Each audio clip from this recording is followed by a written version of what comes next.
Bonjour Yvon Moisan. Bonjour Thibault. Vous êtes professeur en marketing digital et directeur académique du Master Digital Marketing et Innovation à l'IESEG School of Management. Et à ce titre, vous suivez bien entendu attentivement l'évolution, l'avancement de la transformation digitale des grandes écoles. Alors, première question, où est-ce qu'on en est aujourd'hui? Quel est l'état des lieux que vous dressez? Alors je dirais que l'éducation de manière générale était assez en retard jusqu'à très peu de temps.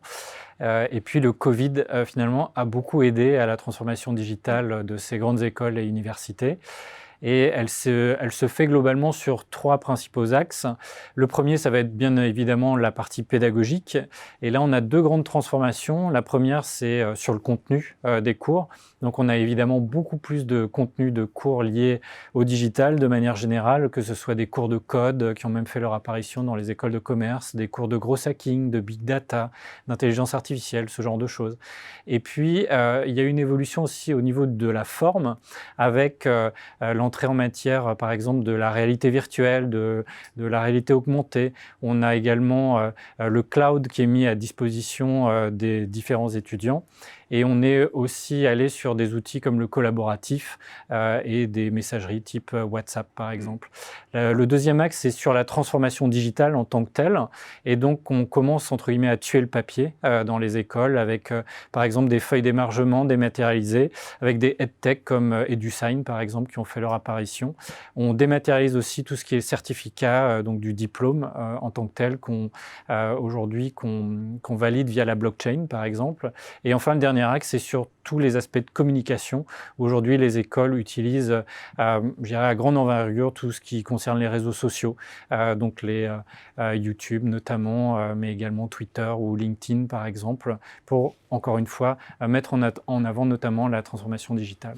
Et comment est-ce que ça se passe ailleurs? Vous avez évoqué le retard qu'on avait en France. Est-ce qu'on est effectivement en retard par rapport à ce qui se passe aux États-Unis ou en Asie? Oui, alors globalement, on est plutôt en retard par rapport à d'autres pays développés, mais il n'y a pas de pays qui, je dirais, se développe et se met en avant sur un axe très précis. Donc aux États-Unis, par exemple, on va retrouver beaucoup plus d'adhérence au MOOC, par exemple.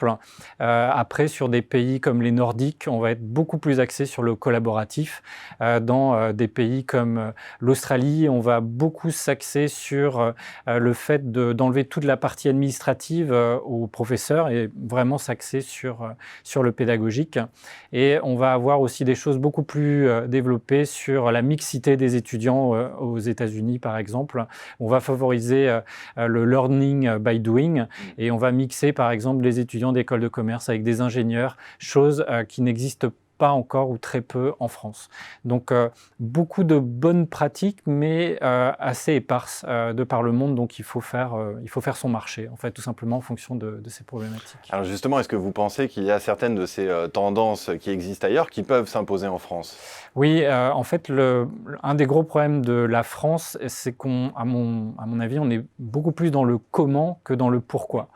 Et un des axes qu'on devrait favoriser, c'est de se dire quels sont finalement les objectifs qu'on souhaite atteindre. Souvent, on se limite à finalement digitaliser les cours et à développer des MOOC, ce qui est un peu dommage, plutôt que de se dire on va améliorer l'expérience au niveau du professeur, donc en le déchargeant au niveau de tout l'administratif, par exemple, ou on va améliorer l'expérience des étudiants et donc aller par exemple vers plus de personnalisation ou aller vers plus de pratique. Toute la partie théorique pourrait finalement être dans un mode où les étudiants pourraient aller directement vers le contenu et le professeur aller vers beaucoup plus de pratique.